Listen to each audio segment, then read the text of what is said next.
Сервис выгодных путешествий Trip My Dream представляет. В Мадриде тусят, можно тусить на самом деле круглосуточно. Приехал в 2015 году сюда на мотоцикле, и через какое-то время он у меня исчез. Ты заходишь, а там так грязно, разбросаны везде эти салфетки. Это не хамство, это уважение к бармену.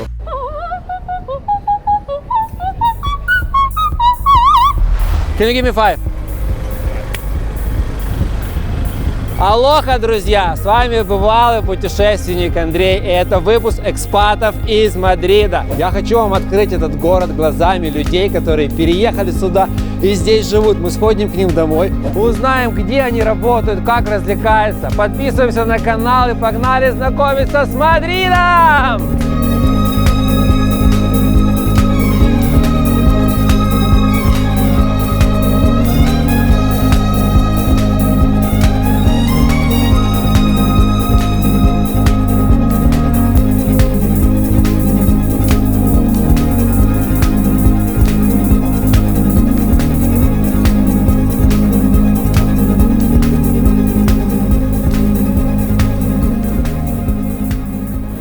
Сейчас придет наша первая героиня Юлия, телеведущая, которая ведет на испанском национальном телевидении офигенное шоу, которое называется «Свидание вслепую», а вон уже, по-моему, идет и Юля. Да, свидание. Привет.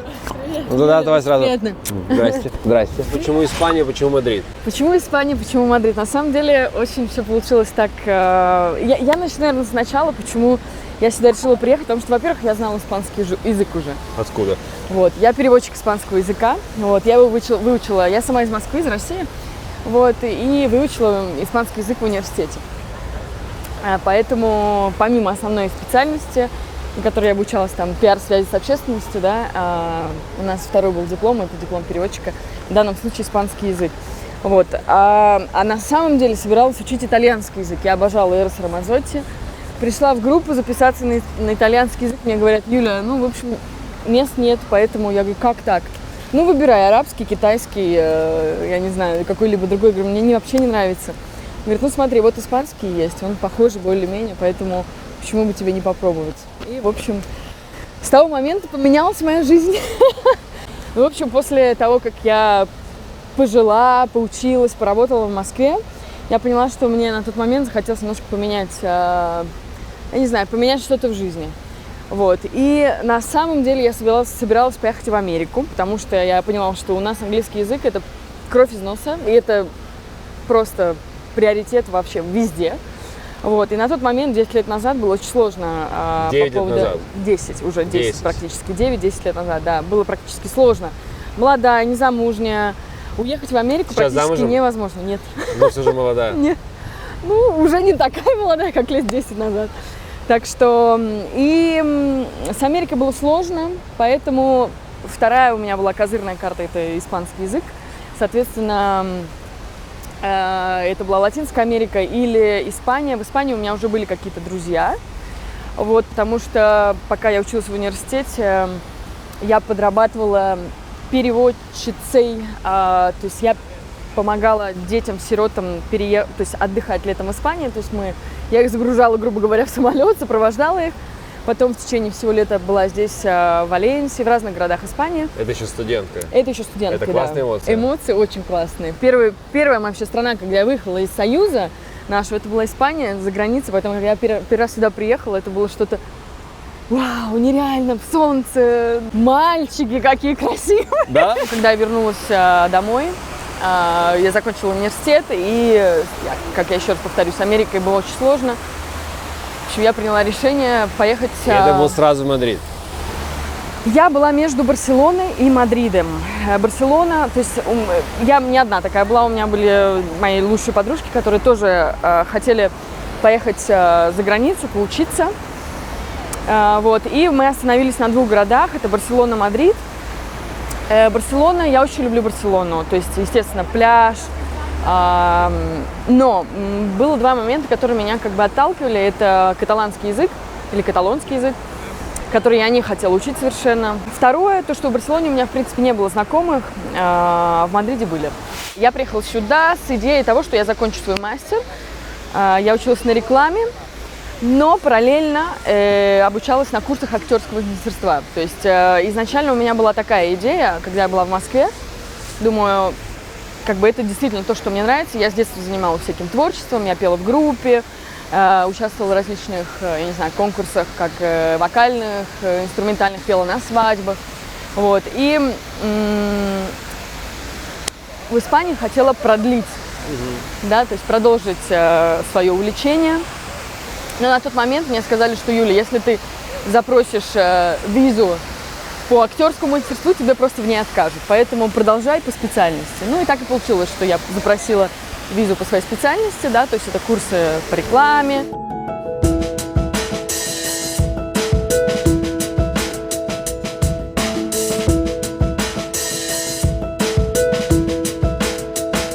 Друзья, прямо за нами находится Королевский дворец, и перед нами уже начинается оперный театр. И я иду навстречу к нашей следующей героине Алене, которая оперная певица. Ну что, погнали знакомиться с Аленой. Мы на сколько опоздали? Целый час. Бей меня, побей меня. Привет. Еще. Я не могу по-другому. Привет. Как же буду таких мужчин красивых бить? А мы не виделись еще, кстати. Да. Да? Привет. Мы на ты, на вы? Ну, ты, конечно. Да, мы туда еще раз. в Давай. Испании. Привет. Как будто не виделись 1000 лет. Ну что, вот как раз наша Алена. И вот я хочу, чтобы все-таки мне ответила Алена, почему Мадрид? Мадрид – это сердце Испании. Это сердце Испании, и это центр всей испанской культуры. Ты тут можешь увидеть все. От колониальной Испании, как латиноамериканцев с их культурой, до, начиная таких чисто кастисов, как называют, это такие вот коренные испанцы, до просто слияния всяких культур, начиная от и до. Сколько ты здесь? Я уже 3,5 года здесь. 3,5. Тебе? 27. 27 лет. То есть ты переехала только, окончив, наверное, университет, поработав пару лет где-то в Украине. Я не заканчивала университет полностью в Украине, я на 4 курсе сбежала сюда. Ты сбежала. Где ты училась? Я училась в консерватории киевской. Консерватории. И ты оперная певица. Да, Ты приехала сюда работать, либо переехала я жить? учиться приехала. Переехала учиться куда? Я приехала учиться в Escuela Superior de Canto, высшая вокальная школа. Расскажи мне про образование вообще в Мадриде, в Испании. С чем сталкиваются? Ну вот вся эта тема интересна. Значит, по поводу образования, скажу тебе так, Андрей, что у меня лично был опыт суперположительный в этом плане, потому что это, наверное, была просто какая-то судьба в моем случае, потому что мне попались шикарные педагоги с самого начала, и они меня до сих пор, эти педагоги, как бы поддерживают и помогают. И тот ужас, что видят некоторые другие ребята, я этого не проходила. Поступать в зависимости от университета, тяжело или не тяжело. Я поступала на уровне со всеми испанцами. Мне не делали абсолютно никаких поблажек, как иностранки. То есть я со всеми входила в одинаковый кабинет испанцами, одинаковые экзамены со всеми сдавала. Поэтому не знаешь испанского языка – твои проблемы. У тебя бесплатное обучение? У меня здесь нет, не бесплатное 650 обучение. евро. 650 евро. Я проверяю, но вдруг поменялось что-то. Но 650 евро – это если ты, например, есть такая вещь, как матрикула де онор. Матрикула де онор – это типа, если ты получил самую крутую оценку по этому предмету за год, ты на следующий год по этому предмету можешь не платить. Угу. И так как это болонская система, то там все считается в кредитах. Например, я уже 2 года плачу почти 250 евро только из-за того, что... В год? Да. Класс. Только из-за того, что, хорошо я училась Класс. последние несколько лет. Ты когда приехала, было сложно вообще, вот тоска по родине, к маме или хотелось, не знаю, домой просто, еды не хватало? Расскажу. Значит, проблема, с которой столкнулась лично я, то что у меня не было стипендии и никакой не было вообще материальной помощи. Я когда приехала сюда, я приехала с 500 еврами просто в кармане. Из них мне надо было заплатить за первые полгода обучения и хотя бы как-то за квартиру. За что жить я не знала, потому что официально работать нельзя. Скажем так, если умеешь экономить, то прожить можно за довольно-таки очень... Не, ну на 500 деньги. евро не проживешь, конечно, долго. Нет, ну... Сколько минимально в месяц нужно иметь, чтобы здесь хоть как-то существовать? Ну, считайте так, где-то от 250 до дальше надо будет оплачивать за жилье. Комнату. комнату, да. Где-то вообще далеко от центра. Это в зависимости, как повезет. Просто от 250 и выше. Дальше на еду, если сильно прям там экономишь, можно вложиться и в 50 евро. В месяц? Да, но это если ты знаешь... Где-то ты кушаешь? Это ты покупаешь в супермаркете? Супермаркеты, да, в основном супермаркеты. Берешь с собой и просто ешь? И дома, да, там что себе готовишь. Не вино, например. короче, кушаешь Ну местное. не вино, ну ребята, ну Да? вино это, Нормально конечно, еду. но надо хотя бы там, ну не знаю, какие-то яйца, какой-нибудь хлеб, что-нибудь можно. Скажи мне, а всё-таки. вообще еда здесь дороже, чем у нас? Но я когда приезжала последний раз в Киев, я могу сказать, что я обалдевала от некоторых цен в Киеве по сравнению с испанскими. В супермаркетах? Потому что да, потому что они были практически одинаковые. Ага. А есть вещи, которые здесь можно найти дешевле, как молоко, например. Мгм. Вот. Чем отличаются испанцы от наших? Они намного жизнерадостнее. Да? Они очень жизнерадостные. То есть у испанцев сплошь и рядом будешь слышать такое слово, как «hay que disfrutar». То есть надо наслаждаться, надо радоваться. Надо наслаждаться. Для нас это звучит... Еще скажи это еще, как звучит это. «Hay que disfrutar». Можно, я должен эту фразу выучить. Мы прямо сейчас на Disfruta, экране. hombre. Наслаждайся, мужик. Типа disfruta, hombre. hombre. Hombre, disfruta. Disfruta, hombre. Мужик, если ты смотришь сейчас это вот выпуск, Вставай с дивана и иди насладись выпуском до наслаждайся. конца. Напиши комментарий, поставь лайк, нажми колокольчик, но наслаждайся жизнью после этого. Борис, мой следующий герой. Парень, который только со второй попытки приехал в Испанию, здесь на самом деле остался и живет уже более 4 лет. Парень, который открыл образовательный проект, который помогает другим, не просто туристам, а другим студентам приезжать сюда, учиться и, возможно, даже оставаться. Все детали, как он помогает сюда переезжать, с кем он здесь живет, как он здесь живет, мы сейчас у него и узнаем. Друзья, вот эта долгожданная встреча, вот этот самый Борис, и он на самом деле начал улыбаться. Я уже понял, что серьезно, поэтому будут серьезные вопросы к серьезному Борису. И первый серьезный вопрос, почему же Мадрид? Скажи мне эту историю всю. Первый раз я в Мадрид приехал в 2010 году с семьей, с женой, с ребенком. Мы переехали сюда. Здесь никто нас не знал, никто не держал, просто взяли и переехали. Но мне совершенно не понравилось. Это был очень такой тяжелый год для нас, для всех. Я решил, что Мадрид как-то нас перегрузит, и с точки зрения бизнеса, и с точки зрения работы, и семьи, и так далее. Но мне вообще не понравилось, и я уехал в Мадрид. Поскольку семья осталась здесь, я уехал в Мадрид. Там я протусил, вернулся, ничего не волнуется все равно. И в феврале мы все вместе уехали в Москву. То есть первый наш заезд в Испанию, он был неудачным. Я ошибся во всем, абсолютно. Готовки, организации, вообще во всем. Второй раз мы уже переехали в 2015 году, так как тогда мы с супругой расстались. Второй раз мы переехали в 2015 году, но тоже вместе. Моя дочь, моя бывшая жена, я и, соответственно, моя девушка. С такой большой группой все приехали сюда уже на ПМЖ. Да, но по отдельности, то есть каждый... Но в одно и то же время. ряд, да. Целенаправленно. Конечно. То есть вы договорились, что вы едете. Конечно. Какие бы ты советы дал себе тогда в первый переезд и во второй? Советы себе тогда, чтобы не вернуться, а реально остаться хотя бы на какое-то существенное количество лет. Прежде всего, надо привозить с собой работу. То есть это самое главное. То есть, если человек приезжает сюда и думает, что я тут что-то найду, я тут, не знаю, здесь подсвечу, здесь, там, ничего не будет. Минимум год ты будешь просто ходить от одного работодателя к другому, это в лучшем случае. А так вообще какие-то на подхвате будут денежки. Поэтому нужно привозить с собой работу удаленную.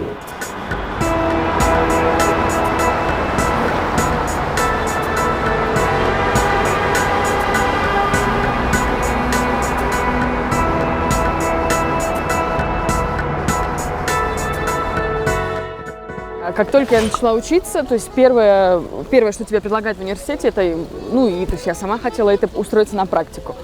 Вот. На тот момент практики были неоплачиваемые или оплачивались. Я нашла практику, от которой оплачивалась, и мне платили, то есть 250-300 евро в месяц. За что ты? Что ты делала там? Я работала в рекламном агентстве, училась на рекламе и работала вечером в рекламном агентстве. Вот.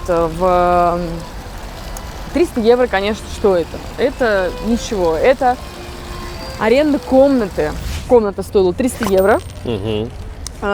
Зарабатывала ты тоже 300 евро, Да, зарабатывала я тоже А 300 питалась на евро, что? соответственно, та 1000 евро, которая у меня была с собой, я потихонечку ее тратила.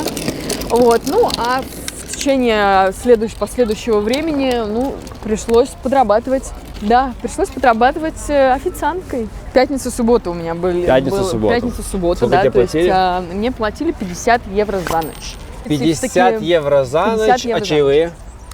Чаевые в Испании не оставляют. Вообще? По крайней мере, в Мадриде с чаевыми проблематично. Что ты делала до того, как пошла работать на ТВ? Я работала в одном агентстве переводов, собственно, там, где мне сделали документы. Потом работала в одной стартап-компании. Параллельно с этим я всегда ходила на свои кастинги. Каждый раз, когда была какая-то возможность и какой-то проект аудиовизуальный, как говорится, я всегда участвовала. До того момента, как мне предложили работу на телевидении, естественно, я сказала, что Да, конечно! В телевидении, мечта детства. 8 лет ты к этому шла. на самом деле, я бы не сказала, что это мечта, потому что телевидение это совершенно отличается от актерского мастерства. Я всегда хотела как-то более пойти по линии кино. Мне всегда это кино и музыка, то есть это Что всегда мне мешает? нравилось. В процессе не все так, То есть ты не сдаешься, правильно? Нет, куда? Блин, какая ты молодец. У тебя было 500 евро. Да. Тебе было сложно. Было как сложно. ты стала выживать? Но они же закончились. Они у меня закончились очень быстро. 250 евро сняла Нет, комнату? я жила первые 2 месяца, жила у одной нашей соотечественницы. Она 150 евро с меня брала. Вот. Что было? Было просто то, что мой однокурсник сказал: Алена, ты не хочешь с нами попеть на улице? Я говорю, конечно хочу, мне нету денег. Ты пела на улице? Да, я пела на Прям улице. пела на улице? Прям на улице. Просто я. Просто стояли. Вот давай, сейчас встанем и споем. Не, мы пойдем там, где мы пели. И ты там пела? И мы станем... Пойдем, хочу в это место, вот. покажешь это место, где ты пела на улице. Но мы не пели акапельно, мы, правда, акапельно это когда без инструментов, без Ага. ничего. Мы пели, значит, у нас были инструменталисты, ну и мы вокалисты. Несколько человек, и вот мы так становились, и мы начинали петь. А это не лицензируется, то есть ты можешь в любом месте стать и петь в Испании? Необходимо иметь разрешение. И когда, конечно, ты не гражданин, и разрешения официального у тебя нет, от полиции вечно приходится сбегать. То есть 1,5 года так То есть ты нелегально пела просто? Да, можно да, сказать. нелегально. Надо официальное разрешение. Сколько ты иметь. зарабатывала на этом? Значит, за час где-то вот такого горлодрания на улице, потому что это очень тяжело на самом деле. Вот. От 20 до 100 евро можно заработать. На всех, либо каждому? Не, на каждого. В среднем 40 евро, ты Да. выходила, допустим, 8 раз, 320 евро получала. Ну, где-то так, При да. этом ты платила уже в то время за свою комнату 250 евро, да? Снимала за сколько? Я уже когда начала петь на улице, я переехала на другую квартиру. Я платила 280. Ага. И как же ты выживала? Это же, ну, транспорт еще есть. Транспорт еще есть. Сейчас очень хорошая система транспортная здесь в Мадриде. Если вам до 26 лет, ты оформляешь по интернету оформляешь себе карточку Сейчас проездную. поет как классно. Такое Молодцы, везде в молодцы. Мадриде? Ой, они не любители Ты вот так, выступать и петь. ты вот так выступала? Ну, примерно так. Примерно. Что-то танцует. Так вот, транспорт. Давай. Если вам до 26 лет, вы оформляете по интернету карточку, притом вы можете быть любой национальности абсолютно, главное, чтобы вам было до 26. Ты оформляешь карточку на свое имя, на ней твоя фотография, и ты пополняешь 20 евро в месяц и ездишь по всей транспортной ветке, то есть это электричка, это метро и это автобус по всей Мадридской области. Это очень круто, Вообще ребята. круто. У тебя уже 27? Да. Ну, это круто. Могу сказать только так, что если ты оформляешь это дело по интернету и владеешь фотошопом, и можешь изменить одну циферку в своем паспорте, и хорошо выглядишь так, например, Андрей прекрасно выглядит. Ви И поняли? он может- Зроблено в Україні. Да. Выживемо по всему свету. А есть какие-то еще лайфхаки, как здесь более выгодно жить, питаться, снимать, не знаю, еще что-то? Насчет съема, чем дальше, понятно, ты пытаешься найти себе от центра квартиру, тем дешевле она окажется. Чтобы... Сколько сейчас стоит твоя квартира? Я сейчас снимаю именно квартиру с одной подружкой своей, и мы снимаем на двоих за 750 евро. Ого. В очень хорошем районе. Ого. У нас такой довольно-таки элитный район, Это очень какой? спокойный. Район Соломанка называется. Сколько? Возле метро Домель. Там недалеко премьер-министр живет. То есть, чтобы вы понимали, все. Нам улица твоя куда? Дальше. Вот буквально сейчас пройдем еще немножечко. Хорошо, а какие районы для жизни вот такие более благоприятные? Даже, пускай они не самые дорогие, но вот те районы, которые бы ты рекомендовала, где лучше жить здесь вообще? Смотря зачем ты сюда приехал. Если ты приехал на потусить пару там, не знаю, недель, то, конечно, селись вот в центре, потому что тут тут гульбень постоянно А если идет. жить? А если жить, то, например, тот район, в котором я живу, если найти немного более дешевое жилье, то есть там не квартиру с кем-то делить, а именно комнату, то, конечно, можно спокойно. Скажи, очень... назови районы эти. Соломанка. Район Соломанки очень А хороший еще район. какие? Латино. Неплохой район. Почему так много людей вот здесь стоит? Какая-то крутая точка? Что это вообще? Это самая известная чуррерия в Мадриде. Чуррерия — Ей это что такое? Больше 100 лет. Это такие из муки во фритюре сделанные палочки, которые макают в шоколад. Ага, Вообще крутая штука. выглядит очень вкусно. Все сюда приходят, она круглосуточная. Здесь очень популярно, например, в Новый год, когда съели виноградинки, потом с шампанским такая очередь вырастает, все Ага. покупают эти штучки, и вообще шикарно. Практически традиция местная. Хотя место, конечно, очень популярное и у туристов, и все. Но Ты оно сам ходишь крутое. сюда? Да. Да? Друзья, сладкоежки, если вы в Мадриде, Сладкоежки. обязательно загляните в это место. Почувствуйте на сладость этот город. Друзья, команда экспатов выбрала авиакомпанию Turkish Airlines как своего официального перевозчика и партнера. Очень благодарим вас за это. Мы сейчас находимся на борту авиакомпании Turkish Airlines рейса Киев-Стамбул не где-нибудь, а в бизнес-классе, о котором я вам сейчас и расскажу. Начнем с того, что в бизнес-классе стоят не просто кресла, а массажные кресла со всевозможными наворотами. Также это кресло трансформируется в полноценную кровать на рейсах из Киева в Стамбул и из Стамбула в Киев на двухчасовом рейсе. Кресла оснащены персональной системой развлечений, фильмы, музыка, игры, книги, лайв-ТВ и даже бесплатный Wi-Fi. Бортовая кухня Туркиша 4 раза была удостоена награды «Лучшее питание в бизнес-классе» по версии Skytrax. На протяжении съемок всего проекта «Экспаты» я летаю в бизнес-классе Turkish Airlines. И это помогает мне оставаться бодрячком во время всех съемок. Когда летаешь так много, комфорт и качество на борту начинаешь ценить совсем по-другому, друзья. Я хочу, чтобы вы точно так же, как и я, оценили качество и комфорт Turkish Airlines. И поэтому я объявляю розыгрыш 2 авиабилетов от Turkish Airlines в Стамбул. Обязательно досмотрите это видео до конца и прочитайте описание к видео, где вы узнаете, что же нужно сделать для того, чтобы выиграть 2 авиабилета, друзья. Андрей, я привел тебя на площадь, это Пласа Майор. Это вторая, а некоторые, как и я, считают, что это первая площадь в Мадриде. Это одна из самых старых, ей 400 лет в этом году исполнилось. Обязательно, точно, абсолютно для посещения для всех. Конечно, туристов здесь огромное количество, но, например, если нам прийти ночью, на чуть-чуть, потому чуть-чуть. что подарками здесь устраивают благотворительные раздачи еды и так далее, то есть не всем это комфортно, но все равно площадь, она шикарная. Очень много туристов я вижу. Очень много туристов. Очень много ресторанов. Скажи, вот эти рестораны, это все-таки туристические рестораны. Ты же сюда не ходишь кушать, правильно? Я здесь ел один раз на день рождения дочери. Это скорее было желание ее дедушки отметиться. Но это не то, что 100%, это 1000% туристические места.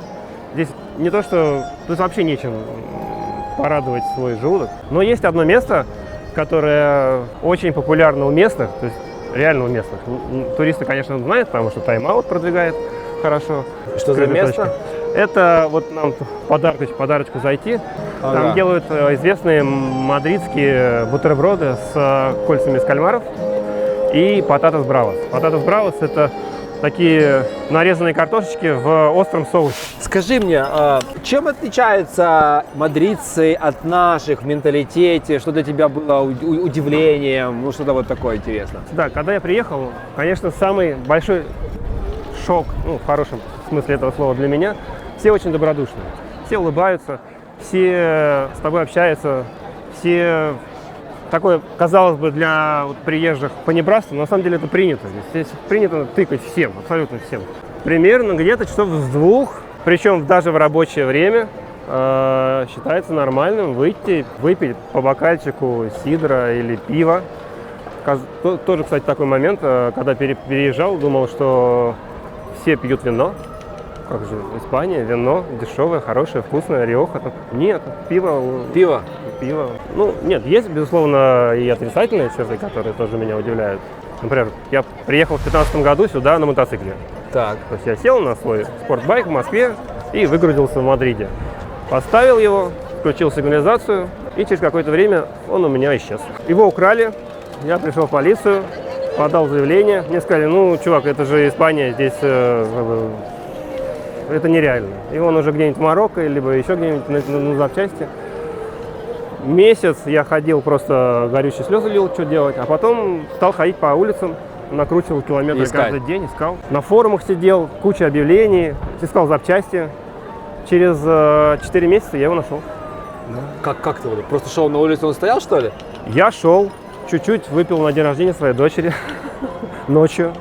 У меня черный мотоцикл ночью. И я прям, он прям по меня позвал. Вот, позвал. И ты да, пришел. Я подошел, я включил. И ты звонишь в полицию? Сначала я подошел посмотреть, что это такое. Как бы мой это, не мой. И увидел все дырочки, потому что я 1040 на нем откатал, и как бы он, ну, точно абсолютно мой. Тут меня обступили товарищи, собственно говоря, чей он был сейчас. Это местные там какая-то. Которые гопота. перекупили, скорее всего. Они тоже покупили. Как потом выяснилось, причем мной же выяснилось, потому что, ну, история долгая.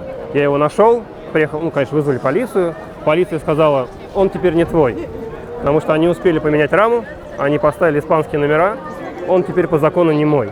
Класс. Он их. И меня отодвинули, и они уехали. Ничего себе. Я опять искал 2 недели. И ты не можешь доказать им, что это твой? Вот я 2 недели его опять искал, нашел. За эти 2 недели я настрочил там кучу, ну, здесь называется донос, денунсия, о том, что это мой мотоцикл. У меня и фотографии были, и все остальное. Его сравнили в полиции, и наконец-то завели дело. И тогда только я опять его нашел случайно, на кладбище сидели там в засаде. Его эвакуировали. Но уже 2 года идет суд. И ты до сих пор не получил свой мотоцикл? Летом я его забрал, до суда мне разрешили его забрать, но мне не дали ключи, потому что вор их не дал. Мне не дали документы, и он стоит мертвым грузом у меня в гараже, и все. Но он у тебя? Да. Я вчера ходил, его трогал. В ежедневной жизни останавливают ли машину, если ты едешь за рулем Нет. на мотоцикле, Нет. проверяют ли документы, ищут ли, что ты нелегал? Вот, например, сейчас Тёля Нет. к нам приходит, Нет. она хочет документы. Нет. Паспорт? Нет. Вот она вот у нее спросит паспорт, ее проверят? Нет, нет, нет. Нет. Здесь выборочно, безусловно, проверка есть. Безусловно, бывают какие-то дни, когда, ну, прям вот рейды. Но нет, никто не приходит, никто не смотрит, никто не То останавливает. есть ты в теории можешь нелегально остаться, и тебя не будут проверять? Конечно. Ну, очень многие делают в Барселоне. Да, Очень это много делают нелегалов везде, здесь сейчас. везде. Да полно. Полно. Друзья, мы наслаждаемся жизнью. Это одна из крутейших террас в Мадриде, в которой открывается вид на весь город. Предыдущие 3 нам отказали в доступе в съемке, нам просто не разрешили подниматься. Мы сюда поднялись, и сейчас вам расскажем. Что расскажем? В чем особенность, наверное, жизни мадридцев? Как вот их день состоит? Ленивые они, работают ли много, отдыхают ли много? Вот что-то о своем городе. Мадридцы, мадрилениус, как их называют, коты или коты. Кстати, их называют здесь коты только в том случае, если у них поколение, вот и родились в Мадриде, родители из Мадрида, бабушки из Мадрида, их называют котами. Они работники такие, Да? они не ленивые, я бы не сказала. И все-таки это, мне кажется, миф такой, да, об испанцах, то, что здесь жарко, работать не хотят, это все-таки миф, потому что я знаю очень много друзей, у меня очень много друзей, которые работают и тусуются, и все зависит от человека, конечно же, потому что, ну, это клевые такие ребята, я бы сказала, по крайней мере, с кем я вращаюсь, да, с кем я дружу, которые работают, у них есть цели, в отпуск они катаются на лыжах или путешествуют по Европе или вне Европы, поэтому Нет, я бы не сказала, что они ленивые. Как стать местным? Либо чувствовать себя местным? Чтобы подружиться с городом и стать своим, нужно тусоваться. Я считаю, что нужно тусоваться. Это прежде всего. То есть это нужно заводить новые знакомства. И для тех, кто, может быть, только-только приезжает вообще в любой город, не только в Мадрид, а вообще за границей, я считаю, что, допустим, если ты идешь на курсы, общайся со своими однокурсниками.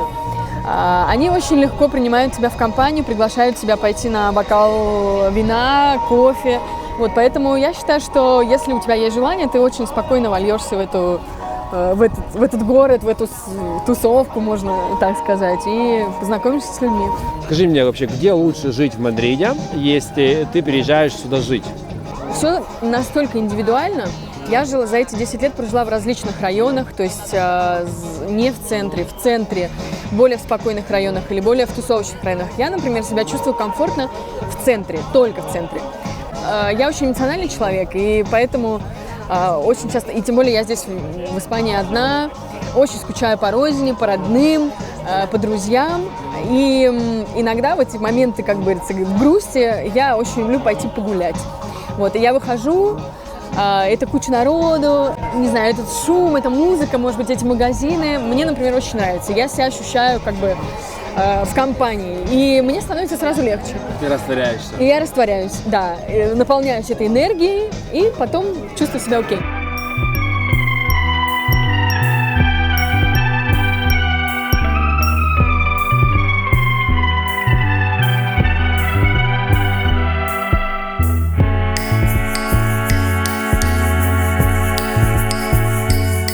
Скажи мне, ты прям вон там, где вот этот Вот бэнд здесь сейчас стоят вот нам перформанс ребята, устраивает, ты там же пела? Да, мы там стояли с ребятами, пели, вокруг нас тоже так становились люди.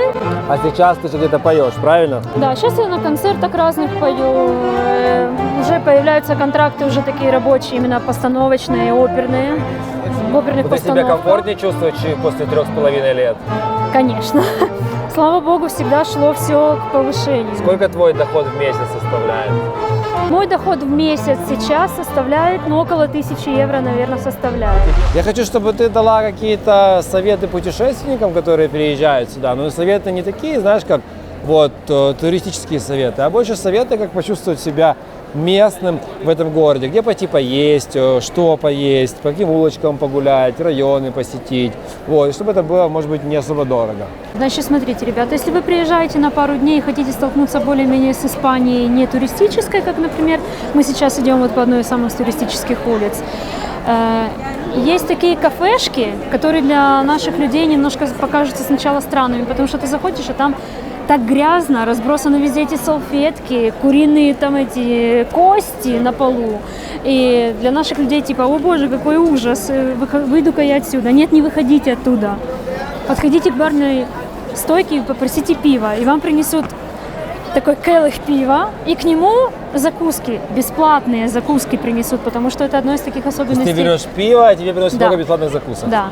Есть такая кафешка, называется El Tigre. Она находится, тут пройтись надо немножко. Рядышком, да, где-то? Да, находится рядышком. Ты покупаешь пиво или сидр, и тебе просто дают такие 2 тарелки еды.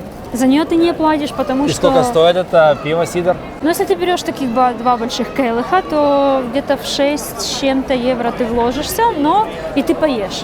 Прикольно. Блин, это прикольный совет. Я, правда, не пью, но 6 с чем-то евро вы берете себе пиво либо сидр, и вам еще дают 2 тарелки еды. 2 тарелки разные закуски. 2 тарелки закуски, но это еда, которой ты наешься. Ты наешься этой едой спокойно. Это тапас? Это тапасы, да. И я знаю даже, что испанцы такие уже более в возрасте, они даже возмущаются, когда они приходят в какую-нибудь кафешку, вот такую туристическую, и им эти тапасы не дают бесплатно. Они могут сказать, а не пошел бы ты со своим пивом, и разворачиваются и уходят. Как тебе здесь климат? Зимой холодно? Вот чувствуется разница наша зима и здесь зима? Конечно. Здесь зимы как таковой нету. Здесь существует так жаркое, страшно жаркое лето. Невыносимо Какое-то- жарко? Каждый год около 3 недель здесь невыносимо жарко. То есть 40 температура держится и ночью, и днем. и она не опускается, то есть совершенно. Это тяжело. Те, кто, не моя история. те, кто не может это выдержать, им очень тяжело. А так зимы как таковой нету. Просто вот жарко-жарко 20-25 градусов, потом бух падает до 15-10 и держится так 5 месяцев. средняя температура? Декабрь-январь? Декабрь-январь от 6 градусов, как самое минимум такой, днем, до 15 стабильно. Ну, как бы вот варьируется температура. Очень большие здесь ветра, поэтому если вы думаете, что 15 градусов и вам будет хорошо, это зависит от ветра. Ветра здесь идут с гор, и поэтому очень холодно.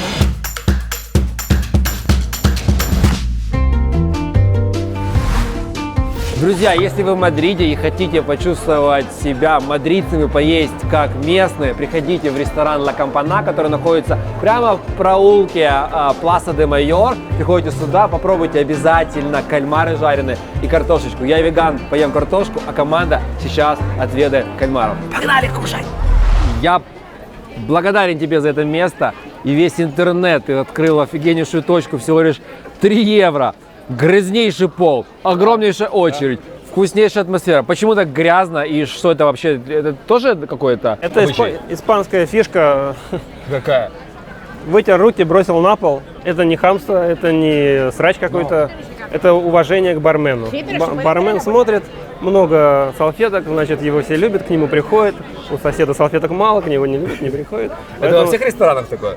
Это во всей Испании. Во всей Испании? Да. Если я пойду сегодня в ресторан, дорогой ресторан, например, и вот так вот сделаю, то что мне скажете? Ну ты еще так сделай. Да? Да, типа так? Вы поняли? Не ну- стесняйтесь вкусно кушать. Кушать там, где мы вам рассказываем. Просто бросайте на пол, это знак благодарности Но у барной стойки. бармену. Но у барной стойки, не на улице.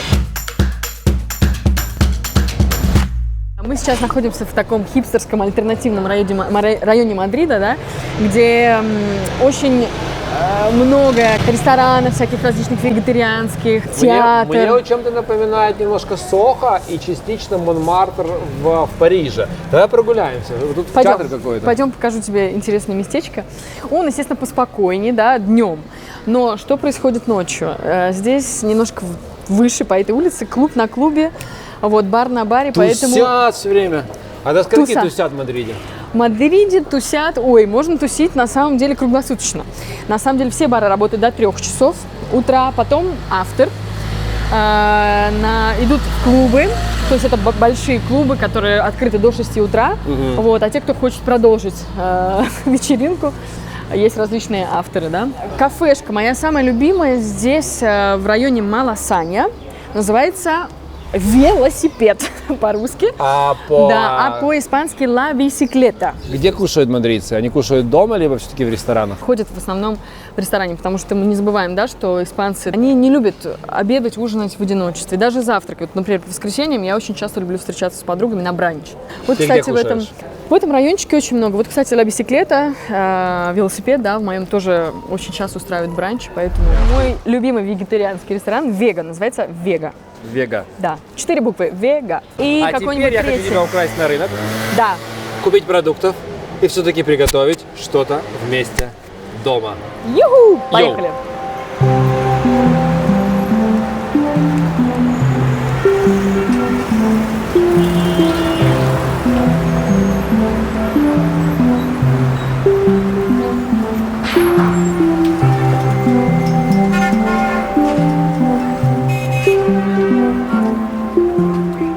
Вот если я завтра хочу снять, допустим, квартиру, я приехал сюда на год, что мне нужно иметь, какой набор документов и денег? В идеале для того, чтобы ты приехал и снял квартиру на год, ты должен показать хозяину и заплатить ему, соответственно, либо агентству депозит 1 месяц, либо 2. Первый Минимум. минимум. 4 даже, 5. Мы как раз 4 насчитаем. То есть 1 месяц депозита, 1 месяц реальной аренды. Если это агентство, 1 месяц агентству. Некоторые просят 2 депозита. И либо есть депозит за квартиру, есть депозит за мебель, так называемый. То есть вот 4 ты должен выложить 4-5 штуки как минимум, да, просто чтобы с тобой начали разговаривать. Потому что даже если у тебя есть эти деньги, наличными. это не обязательно. Сейчас идет кампания, что большинство платят в белом. Они регистрируют налоговые, потому что налоговые ищут. Налоговые сейчас прижала Airbnb здесь, соответственно, они тоже зашевелились, сдают своих. Налоговая прижала Airbnb, да? Да. Чтобы не платили денег. Чтобы, да, и сливали данные. В общем, тут... Мы хотели найти квартиру здесь на Airbnb, это было безумно дорого, все, поэтому мы живем в отеле. И здесь нет нормальных квартир. Деньги – это не решающий фактор. Ты приходишь, говоришь, у меня есть деньги на полгода, тебе тоже могут не сдать. Если речь о долгосрочной и нормальной, хорошей квартире. Почему? Нужно, чтобы ты показал владельцу, что у тебя есть постоянный, надежный источник дохода. Причем рассматривают даже у иностранцев доход местный. И когда иностранец приходит, например, наши студенты приходят, у вас нет дохода. Ну вот у меня справка о том, что у меня в России лежит там 9 тысяч евро. Ну, как бы ищите дальше. Безусловно, многие находят. И мы помогаем, и у нас есть у школы специальные службы, которые помогают. Но общая такая вот паранойя, она присутствует, потому что остаются. Я живу в районе, не в центре. От меня до центра где-то минут 20 на метро. Прямая ветка, прям до Гранви доходит. Район отличный, чистый. Нету... Как он называется? Называется Пуэбло-Нуэво. Вообще, официально он считается таким испанско-эквадорским. Там живут милые эквадориане. Очень милые, очень приятные. Вообще совершенно такие тихие, хлеб отличный пекут. Очень шикарно. Квартира, ну, по ценам двухспальная и гостиная стоит примерно 600-700 евро у метро. То есть, если еще дальше, то еще дешевле будет. Если чуть побольше, ну, где-то 800 евро. Коммуналка, все остальное может набежать где-то евро 250. Это не зимой. Это не зимой. Не зимой. У меня 50 евро уходит на интернет и мобильник, потому что мне нужно по работе, чтобы был безлимит постоянно. Если простой интернет, он стоит контракт где-то примерно от 30. Но это с каким-то ограничением по мегабайтам и так далее. Если вот как у меня безлимит, он стоит 50. И плюс мне бесплатно подарили мобильный трафик. То есть я перевел свой телефон, и у меня 6 гигабайт, это практически вот, на месяц. Я ни разу не использовал. 50 интернет. Летом где-то 40 уходит на электричество без отопления, то есть только свет и так далее. А зимой может доходить, ну, вот в первой квартире, где топили кондиционером, до 300 евро доходило. Ого! Да. И причем я узнал об этом, когда уже пришел счет. То есть до этого ты не понимаешь, ты живешь у себя дома в другой реалии, а здесь... Большинство, наверное, не топят и... Вообще не топят. Вообще не топят. Вообще не топят. Ален, я знаю, у тебя была какая-то история, после которой у тебя прям испанское телевидение брало интервью, был сюжет. Да, Расскажи, был сюжет на национальном телевидении. что за история? Можешь нам рассказать? Была такая со мной, ну, раз в жизни с любым человеком случается что-то сверхъестественное, я думаю. Ну, со мной такое произошло вот на улице, когда я пела. Когда я пела на улице с ребятами, ко мне подходит такая красивая очень женщина и просит у меня номер телефона и говорит, что тебя хочет послушать один директор. Директор – это дирижером, они так называют, директор. Ну, хорошо, я думала, ну, что это за женщина, но мало ли, там к нам постоянно кто-то подходил, там что-то просил. И получается, что в течение 3 недель меня прослушивает один дирижер в театре Сарсуэлы. Это один из знаменитейших театров в Испании. Вот. Он меня там прослушивает, потом сразу меня посылает в агентство.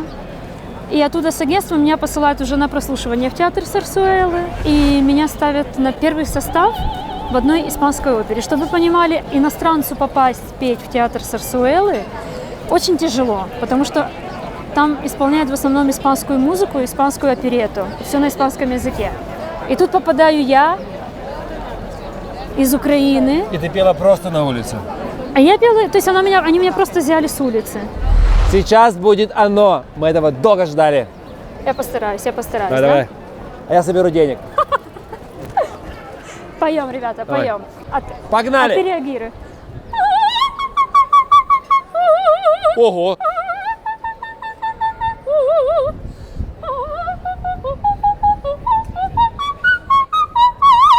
Один раз. Ну что, браво. Еще надо. И что? Просят люди.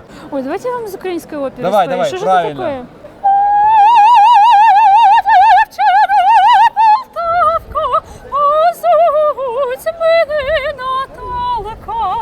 Дівка просто некрасива, з добрим серцем неспесива. Дівка просто некрасива, за добрим серцем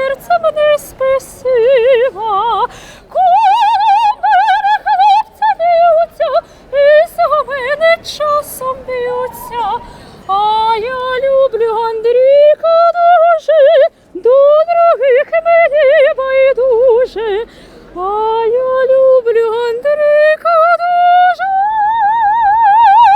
а тут других мені байдуже. Оле!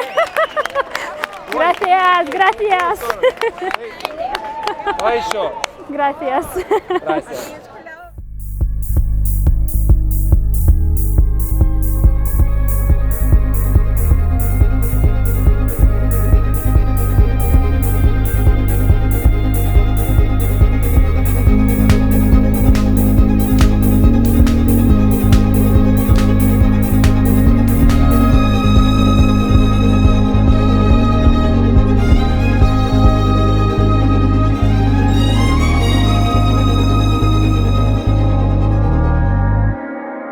Это халва, ей 5 месяцев, рождена в Испании. Да. Будет с нами, друзья. Ездили Вот. за ней специально в Соломанку. Смотри какая, смотри какая, смотри какая классная. Школа, садик, образование, что почем, отличие от того, что в принципе у нас в Советском Союзе было. Ну, школ здесь для детей 3 типа бывает. Государственные, муниципальные. Потом есть смешанные, это частные, полугосударственные, получастные. И частные. Мы учились, когда Саше было 5 лет, она училась в католическом монастыре. Ага. Потому что когда мы приехали в сентябре, набор в школы был закончен. В частную мы тоже не попали ни по времени, ни по деньгам тоже, в принципе, не проходили. А в католическую получилось попасть. Учитывая, что я, в принципе, неверующий человек, хотя и крещеный, для меня это было, конечно, шоком, потому что это был реальный монастырь. Это прям реально был монастырь с монашками, которые учили детей. Хорошо учили, как потом оказалось. То есть она разговорилась за 4 месяца. Сейчас она учится в частной школе, в очень хорошей школе, в 12-й в Мадриде по рейтингам всем. Хорошо, значит, есть государственное, есть смешанное и чисто частное. Государственные бесплатные, условно бесплатные. То Так. есть ты платишь только за книги, за форму. А питание? Какие-то питание, да, тоже платишь. Сколько питания стоит там? Ну, вот этот пакет питания, книги примерно выходит где-то 200-250 евро в год. Если без автобуса, без всего. Получастные школы, они стоят 250 в месяц примерно. Плюс тоже пакет за еду, за автобус и так далее. Частные от 450 до 1200 примерно. Вот так вот. В чем отличие образования в Испании от того, что у нас на родине? Значит, Точно. образование для меня здесь самое главное. Это то, что большая языковая нагрузка. Предметы – это уже отдельный разговор, потому что какие-то слабые предметы, там, например, математика, может быть, показаться, она на год отстает от российской. У меня дочь учится и в московской школе, и здесь. Параллельно 2 программы она проходит. Вот сейчас как раз она в Москву улетела на экзамены. Так вот, языковая составляющая, она самая главная. То есть это практически свободное владение 3 основными языками. Это И какими? русский, испанский, английский. Ага. И 2 она еще факультативно изучает тоже французский и китайский. Китайский она, конечно, не говорит, но вывески читает, а А как французский уже учителя говорит. относятся к ней? Она же, ну она по сути у тебя Очень хорошо. испанка, но очень хорошо. Очень хорошо, очень хорошо. Не. Учителя, сейчас она, правда, жалуется, что типа ее валят, но скорее это связано с владением математики, чем с каким-то личным. Нет, очень хорошо. Это какое-то просто чудесное место. Вот мы шли с площади Да. сюда, и здесь какой-то просто секретный сад. Что это за Да. место? Можешь нам рассказать? Он так в народе называется секретный сад. Что, серьезно? Да, секретный сад. Ух ты, ну прям как чувствуется секретный сад, здесь не так много людей. Он Это даже незаметный. Все выходят.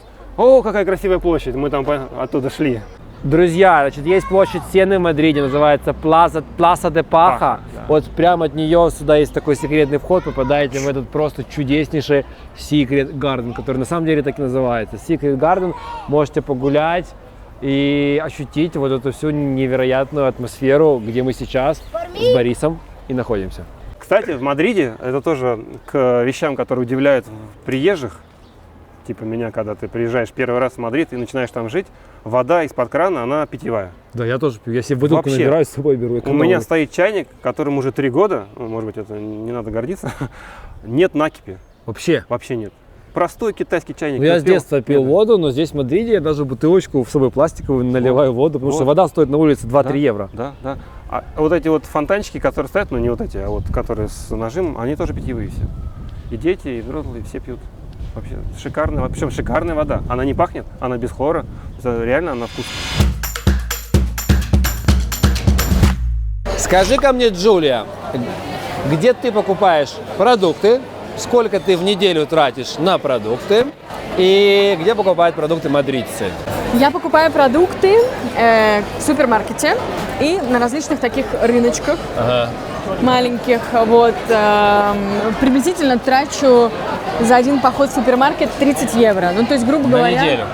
Нет, за раз. За раз 30 Сколько евро. тратишь в неделю? Ну, я думаю, я три раза, ну, грубо говоря, в неделю 100 евро. Уходит на продукты. На То есть продукты. месяц у тебя, чтобы питаться, это где-то 450 евро, да? Ну, чуть поменьше, думаю, чуть поменьше. Помимо этого, естественно, тратится на рестораны, на бары, это все. Но да, за супермаркет приблизительно 30 евро за поход. Мне кажется, надо будет где-то вот здесь купиться. Супер, мы прямо сейчас купим еды нормальной. И я уже есть хочу!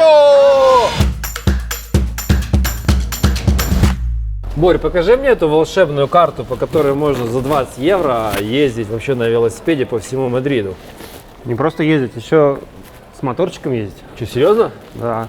Так Ну, как расскажи. здесь все такие дороги, как холмы, не знаю, в русских горках, все велосипеды с мотором идут. Ты покупаешь такую карточку, 20 евро в год, ну там с копейками, 15 для тех, у кого есть транспортная карта на метро. И потом в любой станции можешь взять 50 центов в 30 минут. 50 центов за 30 минут. За 30 минут, да. Ага. И таких станций по всему Мадриду, правильно? Да, но в центре. В центре. Не в самом центре, а вот в центре, где в круг М30. То есть, например, в моем районе нет. Мне приходится идти, садиться на велосипед, и тогда я уже доезжаю там, за 10 минут в центр. Какой самый распространенный вид транспорта вообще в Мадриде? Метро и автобус. Метро и автобус. Это единый билет. Это единый билет. Это отличные, совершенно выделенные полосы для автобусов, включая ночных. Очень удобно. Есть Круглый- ночные автобусы? Да, здесь есть ночные автобусы. Поэтому здесь никто не переживает. 2 часа, 3 часа все сидят в баре, пока не закрыт. Потом идут на центральной площади, садятся в свои автобусы и едут домой. За рулем можно выпить месяц? Можно, да, здесь есть какие-то разрешенные промилле. Ну, я не езжу с алкоголем, конечно же. На машине мне здесь не нравится. Здесь лично для меня очень тяжелые развязки. Мадрид, большое количество дорог убрали под землю. Да, я вот заметил. Вот мы туннель сейчас огромный. дойдем до виадука. Как, мне кажется, мы ехали по одному туннелю, это прям 4 Да, годовых да, бюджета да, города да, Киева. да. Прям. И причем и так это и есть. Да? Вот куда мы сейчас выйдем к виадуку, там есть Мадрид-Рио, это огромный парк. Он, по-моему, то ли в прошлом, то ли в позапрошлом году выиграл лучший парк Европы. Так вот, раньше это был хайвей. Ага. Его убрали весь вниз, плюс часть по Мадриду, и стало красиво. Круто. Друзья, Но пойдемте посмотрим. Да, но внутри парк. не разобраться. Трафальгар, так называется район, где живет Юля. И это 7 минут езды от самого центра города, да? 7 минут езды. Я, если честно, хожу пешком до всех туристических мест.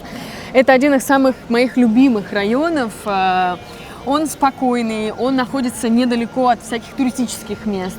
Здесь куча всяких кафешек, магазинов, супермаркетов. В общем, для меня это район мечта. Ты снимаешь квартиру, либо купила? Я снимаю, нет. К сожалению, пока что снимаю. Ты снимаешь? Но да. В проектах когда-нибудь. В Мадриде везде безопасно жить? В Мадриде практически везде безопасно жить. Я говорю про центр. Если, конечно, мы удаляемся на юг, там уже может быть проблематичнее.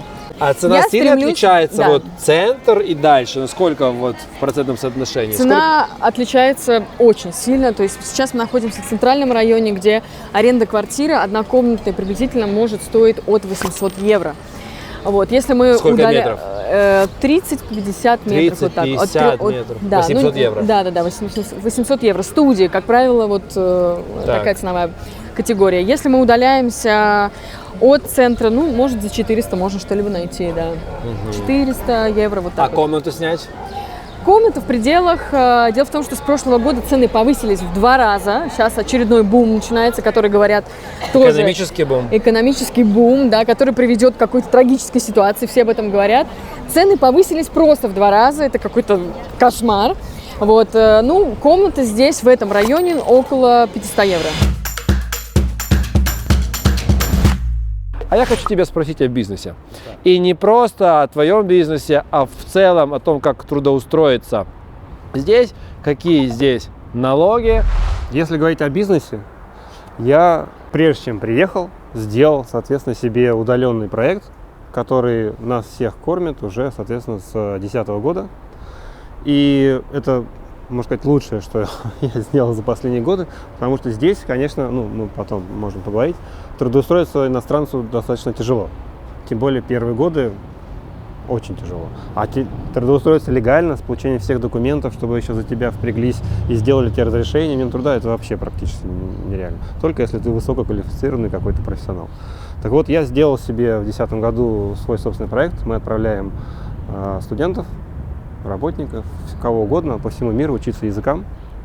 Прежде всего, конечно, в Испанию, но и в другие страны у нас тоже очень сильно развиты. Бизнес-школы, университеты. Сейчас последние лет 5 отправляем со всего мира студентов по всему миру. То есть не только наши. Как проект называется? Terra Study – один из лучших проектов. Мы работаем бесплатно для студента. То есть со студентов мы денег не берем. У нас есть огромный каталог школ по всему миру, в Испании, в Англии, в любых абсолютно странах, аккредитованные школы. Студент заходит к нам на портал, выбирает школу, ему считается, соответственно, курс от 2 недель до нескольких лет. Автоматически вычитывается наша скидка, входит в нашу бизнес-модель. Мы даем 7% скидку каждому студенту, пожалуйста, бесплатно. И дальше его отправляем. Бесплатно помогаем, консультируем по всему процессу получения визы, учебной резиденции. В общем, любой студент это условно, взрослые тоже абсолютно любого, до 80 лет у нас там бабушки ездят, учат языки по всему миру. Может обратиться, мы его отправляем. Учеба на курсах – это самый дешевый способ иммиграции, кстати. И с Украины, и с России им очень все пользуются. Сколько стоит учеба? Для того, чтобы получить учебную резиденцию, эстансию так называемую, нужно взять курс, который стоит в среднем по стране от 3000 евро. Ты платишь 3000, это 9 месяцев примерно 9 учебных, месяцев. Академических. Ты платишь курс в школе, приезжай. Вперед платишь? Конечно, да. Консульство просит показать, что ты оплатил, что это не липа. Ты приезжаешь, получаешь здесь документы, что ты студент. На основании этого ты можешь здесь жить сколько угодно дней. Ты можешь получить право на подработку 20 часов, тоже студент имеет право работать. А через 3 года, если ты учишься 3 года, ты можешь получить по льготной модификации ВНЖ с правом на работу. Для тех, кто выезжает с семьей, либо нужен какой-то более серьезный мотив, например, университет, магистратура. То есть мы отправляем, например, на последипломное образование. Тогда взрослый человек едет получать последипломное образование, это мотив для консульства более серьезный. Если вообще человек к нам приходит, знаете, я не знаю языков, хочу эмигрировать, на учебу явно я не тяну как студент, тогда есть вид на жительство без права на работу. Сейчас это тоже очень... Сколько он стоит? Без учебы, правильно? Это без учебы. Это просто любой желающий, у кого есть деньги, может получить вид на жительство в Испанию. Для этого нужно положить на счет в испанском банке определенную сумму. Сколько? Она зависит от количества в семье. Примерно где-то от, если по регламенту, от 29 на 2 человек примерно. Там 530 умножается на 12, на 5 и так далее. Переезжаешь без права на работу? Да, ты живешь без права на работу, но без ограничения дней. Но работаешь офлайн, можешь удаленно работать? Можешь, все работают офлайн. Можно открыть фирму, можно быть учредителем, соответственно, своей фирмы. Здесь можно открыть свою фирму? Без проблем совершенно. То есть ты не можешь устроиться на работу, но можешь зарегистрировать свою компанию? Да. И мало того, через год, опять же, ты можешь модифицировать и получить право на работу. Круто. Заходим. Йоу, друзья, мы идем к Юле домой. Да, в центре Мадрида она живет. Видели меня? В гости.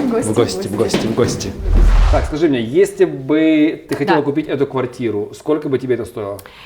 Эта квартира бы стоила, от 500 тысяч евро.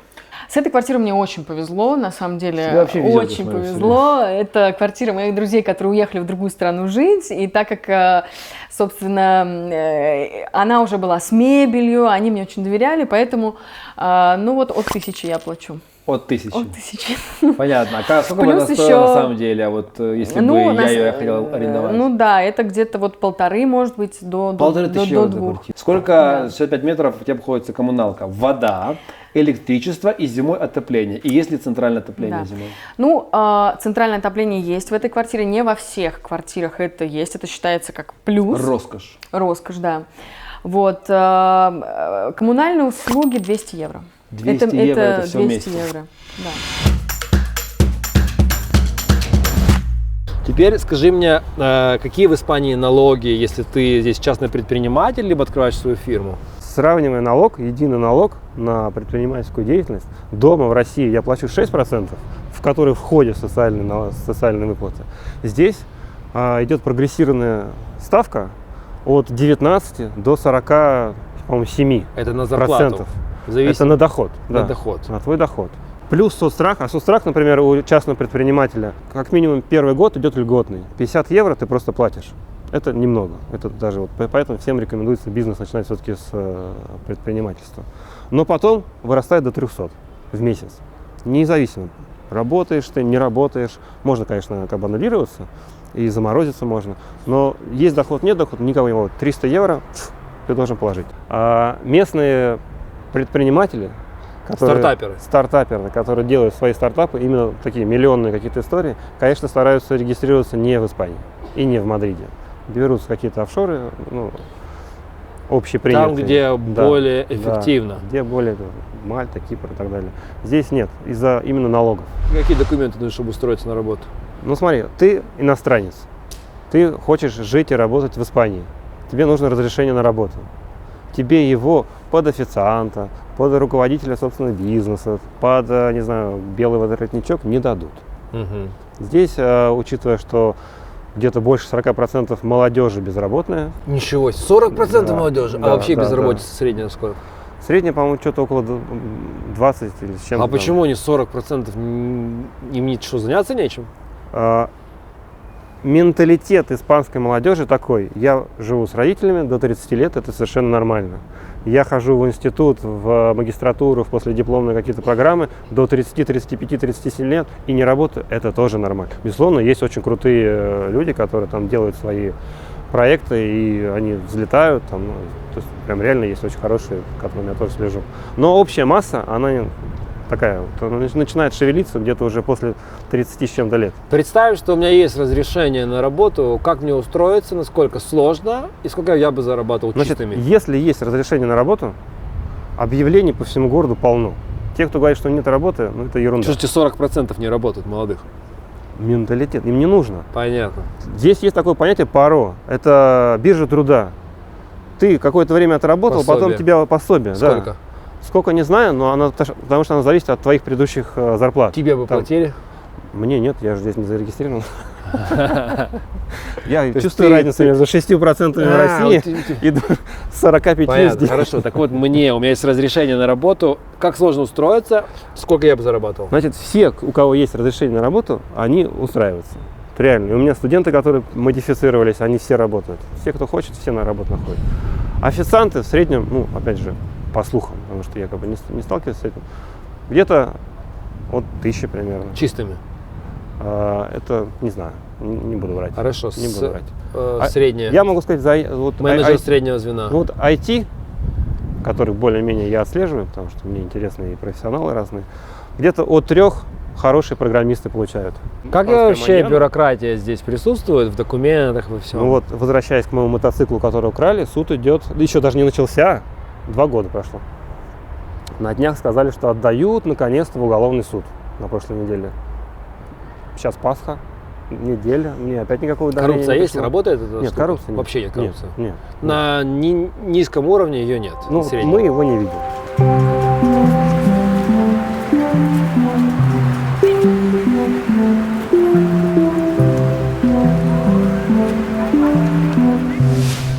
Друзья, я безумно вам благодарен за то, что вы досмотрели до этого момента. Что мы сделали? Мы познакомились с абсолютно не туристическим Мадридом. Мы познакомились с его сердцем через тех людей, которые сюда переехали и здесь живут. Я знаю, вам понравился этот город точно так же, как и мне. Пожалуйста, напишите в комментариях, что именно вам понравилось и хотели бы вы сюда переехать. Точно так же не забудьте обязательно подписаться на этот канал и посмотреть в описании к видео. Я очень много чего ценного разыгрываю. Ну что, подписываемся на канал и до встречи в Лиссабоне! Пока, друзья!